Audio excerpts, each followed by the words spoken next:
Abu Bakar As-Siddiq merupakan sahabat yang senantiasa menemani dakwah Rasulullah SAW, baik dalam keadaan suka maupun duka. Ia rela berkorban dengan harta dan jiwa yang ia miliki untuk mendukung dan menyebarkan risalah ajaran agama Islam. Pengorbanan yang ia berikan tidak akan bisa dilupakan sejarah, sehingga Abu Bakar As-Siddiq memiliki tempat yang khusus di hati Rasulullah SAW dalam bentakan sejarah Islam dan merupakan umat Rasulullah yang pertama kali masuk surga. Hal ini sebagaimana hadis yang diriwayatkan oleh Abu Daud.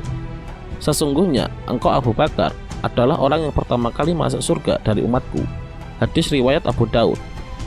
Ketulusannya dalam menyebarkan agama Allah SWT dan keteguhannya dalam menghadapi berbagai tantangan dan ancaman dalam menyeru manusia kepada kebaikan menjadikan kedudukannya lebih istimewa di antara sahabat-sahabat yang lain.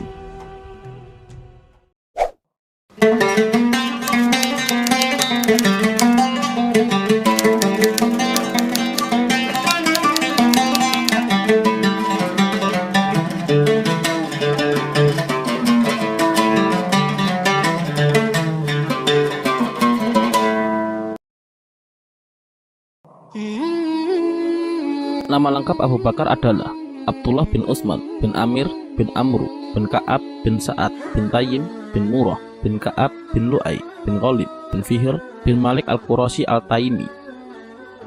Jika diperhatikan garis keturunan Abu Bakar As-Siddiq, maka bertemu dengan garis keturunan Rasulullah SAW pada Murrah bin Ka'ab. Sebelum masuk Islam, Abu Bakar As-Siddiq bernama Abul Ka'bah. Ketika ia masuk Islam, Rasulullah SAW mengganti namanya dengan Abdullah. Kemudian, nama ini lebih dikenal dalam berbagai periwayatan oleh ulama Ahlus Sunnah sebagai nama Abu Bakar As-Siddiq. Abu Bakar As-Siddiq dilahirkan di Makkah pada tahun 573 Masehi, atau kurang lebih 2 tahun 6 bulan setelah tahun gajah. Ibu Abu Bakar bernama Salma binti Sakhar bin Amir bin Ka'ab bin Sa'ad bin Tayyim bin Murrah. Ia digelari dengan Ummu Al-Khair. Sedangkan bapaknya adalah Utsman bin Amir yang masuk Islam pada peristiwa Fathul Makkah atau penaklukan kota Makkah. Melekatnya panggilan Abu Bakar As-Siddiq serta beberapa gelar yang lain memiliki sebab tertentu. Bahkan kemudian gelar-gelar ini lebih populer dari nama aslinya, sehingga nama Abu Bakar As-Siddiq banyak ditemukan dalam berbagai periwayatan. Panggilan Abu Bakar dalam bangsa Arab berasal dari kata Al-Bakru yang berarti unta yang masih muda, yang memiliki bentuk plural bikaroh. Di kalangan bangsa Arab, panggilan Bakron menunjukkan bahwa orang tersebut merupakan sosok pemimpin kabilah yang sangat terpandang kedudukannya dan juga sangat terhormat dari segi nasab ataupun dari segi keturunan. Begitu juga dari segi strata sosial, karena ia merupakan seorang saudagar yang kaya raya. Kemudian Abu Bakar digelari dengan beberapa gelar, yaitu Atik dan As-Siddiq. Gelar Atik memiliki arti cerah dan bersih karena wajahnya yang cerah dan bersih. Ada pendapat yang mengatakan bahwa ia digelari dengan Atik karena garis keturunannya yang bersih dan tidak ada cacatnya. Namun ada sebagian pendapat yang mengatakan bahwa ia digelari Atik oleh Rasulullah SAW. Hal ini dapat dilihat dalam sebuah riwayat hadis yang artinya dari Aisyah radhiyallahu an, ia berkata bahwa Rasulullah SAW bersabda, "Siapa yang berhasrat untuk memandang Atik, wajah orang yang terbebas dari api neraka, maka pandanglah Abu Bakar." Hadis riwayat Hakim. Adapun gelar As-Siddiq, karena sebelum masuk Islam, Abu Bakar telah dikenal dengan sifatnya yang jujur dan dapat dipercaya. Bahkan orang-orang Quraisy tidak meragukan lagi tentang apa yang disampaikan oleh Abu Bakar. Oleh sebab itu, ia digelari dengan As-Siddiq.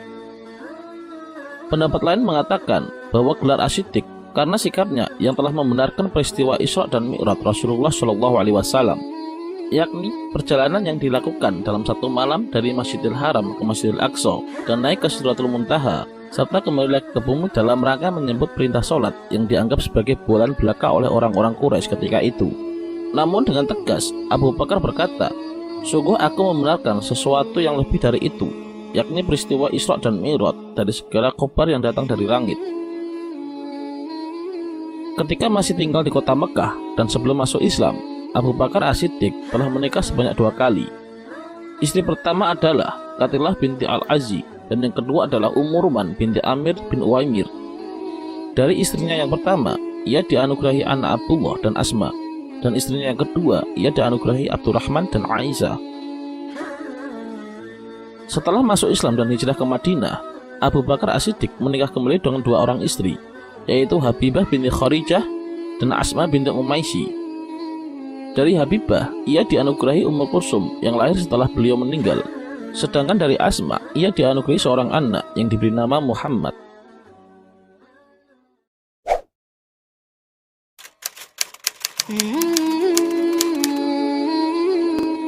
Sebelum masuk Islam, Abu Bakar As-Siddiq sangat dikenal dengan sosok yang jujur, berakhlak yang baik, dan jauh dari kebiasaan buruk kaum jahiliyah seperti gemar bermain wanita dan minum-minuman keras.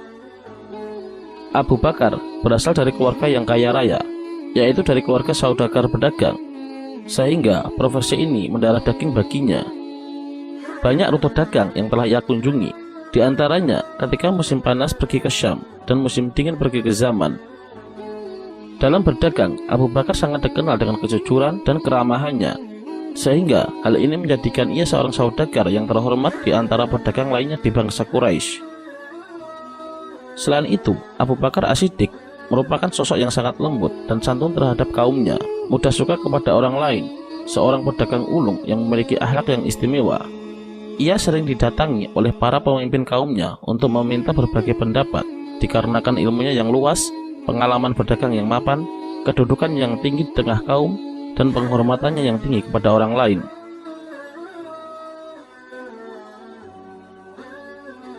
Meskipun belum diturunkannya ajaran Islam, seolah-olah Abu Bakar telah mengamalkan ajaran tersebut dengan benar. Ia sangat terhindar dari kejelekan akhlak bangsa Quraisy yang jahiliyah dari segi kepercayaan dan peradaban, sehingga ketika risalah ajaran agama Islam datang, dengan mudah ia menerimanya, sehingga beliau termasuk dari golongan as-sabiqunal awalun, yaitu orang-orang yang paling awal masuk Islam. Abu Bakar merupakan seorang pedagang pada masa jahiliyah dan bersedia masuk Islam setelah mengalami mimpi unik di Syam. Dalam mimpi itu, Abu Bakar melihat matahari dan bulan berada dalam pangkuannya. Ia lalu mengambil keduanya dengan tangan, kemudian dipeluk di dadanya dan memakaikan jubah miliknya kepada matahari dan bulan tersebut. Setelah terbangun dari tidurnya, Abu Bakar lantas penasaran makna apa di balik mimpi yang ia alami. Kemudian, ia memutuskan untuk pergi ke seorang rahib Nasrani untuk mencari tahu arti mimpi yang ia alami. Setelah mendengar cerita mimpi dari Abu Bakar, rahib Nasrani itu pun kemudian menjabarkan makna dari mimpi yang dialaminya. Rahib itu berkata, pada masamu nanti akan lahir seorang lelaki dari Bani Hashim, namanya Muhammad Al-Amin. Dia dari kabilah Hashim dan dia akan menjadi nabi akhir zaman. Jika bukan karena itu, maka tidaklah Allah menciptakan langit dan bumi serta isi keduanya, dan tidaklah Allah menciptakan Adam, dan tidaklah Allah menciptakan para nabi dan para rasul. Dia adalah baginda para nabi dan para rasul serta penutup para nabi, dan engkau akan masuk dalam ajarannya. Engkau akan menjadi seorang menteri dan khalifah setelahnya. Begitulah tabir mimpimu. Kemudian, rahib Nasrani tersebut lantas mengaku bahwa ia mengetahui tentang kenabian Muhammad dari kitab Taurat, Zabur, dan Injil. Bahkan secara diam-diam, ia menyembunyikan keislamannya karena takut dengan orang-orang Nasrani di sekitarnya. Setelah Abu Bakar berkonsultasi dengan rahib tersebut, ia bertemu dengan Nabi Muhammad SAW. Di perjumpaannya dengan Nabi, Abu Bakar meminta agar ia ditunjukkan sebuah mukjizat untuk meyakinkannya. Kemudian Rasulullah SAW menjawab, tidakkah cukup bagimu mukjizat yang telah engkau saksikan di Syam dan telah ditabirkan oleh rahib itu, dan ia telah mengabarimu tentang keislamannya. Mendengar perkataan itu, Abu Bakar tanpa berpikir panjang langsung mengucapkan dua kalimat syahadat. Perjalanannya menjadi seorang muslim menunjukkan bahwa masuknya seseorang ke dalam pangkuan Islam tidak bisa dilepaskan dari hidayah Allah SWT. Setelah masuk Islam, Abu Bakar As-Siddiq senantiasa menemani Rasulullah SAW dalam setiap dakwahnya. Ia tidak segan-segan untuk mengeluarkan hartanya untuk menyebarkan agama Allah. Kedekatan Abu Bakar As-Siddiq dengan Rasulullah SAW digambarkan dalam sebuah hadis dari Ibnu Abbas radhiyallahu an, dari Rasulullah SAW. Ia pernah bersabda, jika seandainya aku dibolehkan untuk mengambil teman dekat dari umatku, maka sungguh aku akan memilih Abu Bakar. Akan tetapi, Ia adalah saudara dan juga sahabatku. Hadis riwayat Bukhari. Sebagai salah seorang penyangga dakwah Rasulullah, Abu Bakar As-Siddiq juga giat melakukan aktivitas dakwah. Abu Bakar mengarahkan dakwahnya kepada dua kelompok.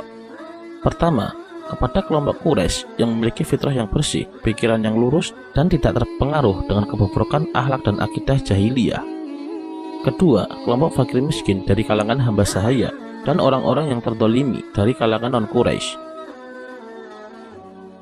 Berkat perjuangan dan pengorbanan yang ia berikan serta kehendak Allah, Abu Bakar berhasil mengislamkan beberapa orang sahabat yang dijanjikan masuk surga.